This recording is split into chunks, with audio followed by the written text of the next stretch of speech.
أعوذ بالله من الشيطان الرجيم بسم الله الرحمن الرحیم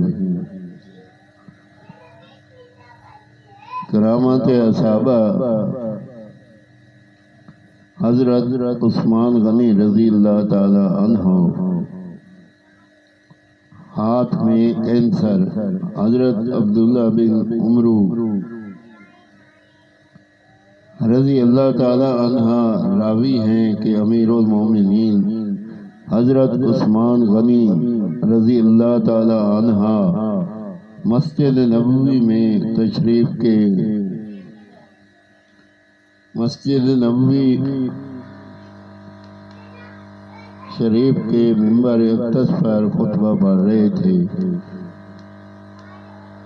کہ بالکل ہی اچانک ایک بد نصیب اور خبیث النفس انسان جس کا نام جہجہ غفاری تھا کھڑا ہو گیا اور آپ کے دست مبارک سے آسا چھین کر اس کو توڑ ڈالا۔ آپ نے اپنے علم و حیا کی وجہ سے اس سے کوئی معاوضہ نہیں فرمایا، لیکن خدا تعالی کی قہاری و جباری نے اس بے ادبی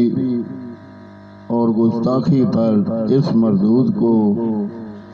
یہ سزا دی کہ اس کے ہاتھ میں کینسر مرض ہو گیا اور اس کا